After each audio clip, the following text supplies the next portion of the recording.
All right, real quickly, bean gravy. I made it before. Might make it a little bit different this time, so I'm going to video it. So we got some fresh sage, or pretty fresh sage, organic stuff, right here. Do it to whatever taste you want. You can use rosemary, you can use oregano, you can use it all, whatever you want to do. A little bit of olive oil, a little bit of black pepper. I didn't add any salt yet, and I don't think I need it.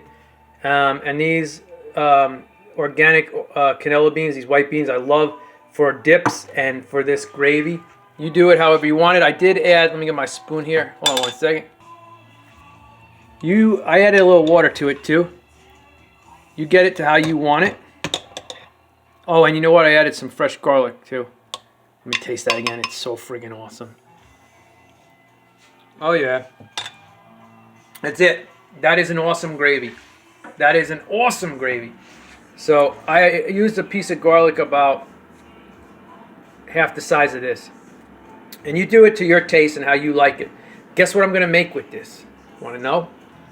I'm going to smush these down to get the water out and the juice. These are jackfruits. This is what jackfruit really looks like if you ever saw a video of mine. In case you never seen me show it like this.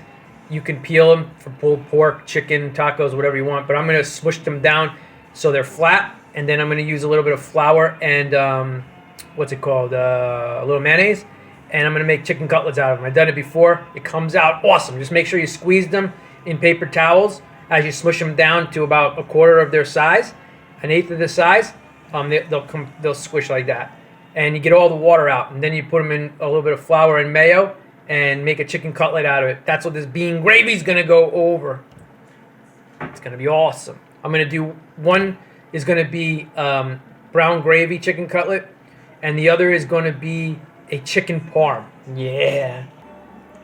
That's it. It's that simple. So if you want to make vegan gravy, instead of just like water and flour and herbs and stuff like that and oil in a pan, you can do that. But if you want something more nutritious, let's see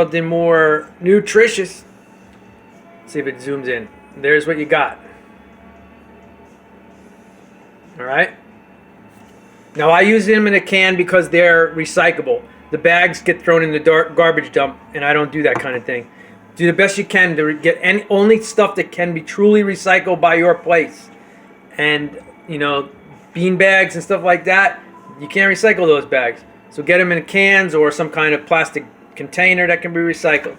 All right? And I'm growing rosemary this summer, so I'm going to do another one of these with rosemary, and I'm growing oregano. I am also growing my own sage this year as well. All right? Lots of love to you. Bye-bye.